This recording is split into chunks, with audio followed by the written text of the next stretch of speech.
Let's go to U.S. Airways Center for the highlights of Game 1. It's the 2-7 in the West. Nash and the Suns, Kobe and the Lakers, yada, yada, yada. Let's get to it. Kobe Bryant hot early. He had 13 points in the first quarter, Roy. Well, this was the part where Steve Nash early on said sometimes he feels the Suns don't know quite where they are.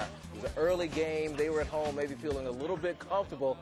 Kobe changed that early on, and then Steve Nash, of course, took over later. Early on, it's all Lakers. Third straight highlight for the Lakers. Lamar Odom spinning, scoring 11-point lead for LAL. Timeout, Phoenix, and then Steve Nash, nice feed. Amari throws it down two-handed. And does anybody want to guard Steve Nash? It's bad enough that he can just run the floor and have open looks, but you got to have somebody in his face. There was nobody there within 5 feet of him getting an open shot.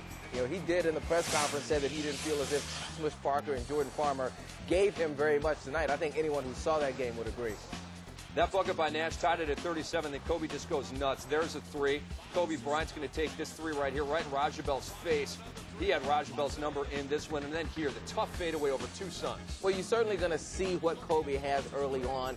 The Suns didn't go after him with more than one player for the most part in the first half. A couple of times they threw a double team at him. But in the second half, they really forced him to take tough shots, and that's where the game turned around. And, of course, you have Amari Stoudemire to clean up things in the middle. You tend to forget about him with the Suns because they're out running so much, but he's going to make you pay. That was a rare second half basket. He just had 4 of them for Kobe Bryant. This is a big three at the end of the third quarter, taking a 6-point game to a 3-point game. It came off a Kobe Bryant charge on Amari Stoudemire, so a 5-point swing at the end of the third, and we head to the fourth with a 3-point lead for the Lakers. Now tied at 77, Barbosa. And this game looked like as if the Lakers were still in it. They needed to hit a big shot, but every time they didn't hit a shot, Barbosa was there with a big drive and an and one or a big shot, and of course, then the Lakers would get out on the run, and Sean Marion there, you're doing what he does best. They just put so much pressure on you with every possession that if you don't keep up with them, the next thing you look up and you're down by double digits. Barbosa with the sick hoop right there ties the playoff career high with 26 points, and then Kobe here fading down 6, missing.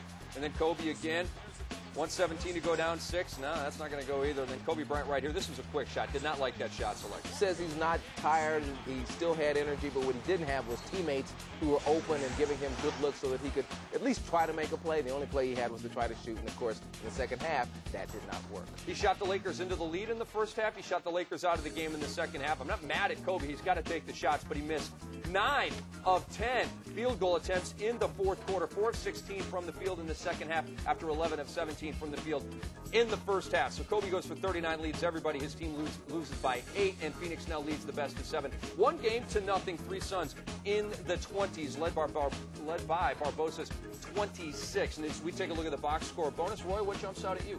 Well, the fact that just the Suns were able to pretty much play their game. They only had 8 turnovers, which you're not going to beat the Phoenix Suns if you don't make them turn the ball over. They were able to run. They hit their free throws.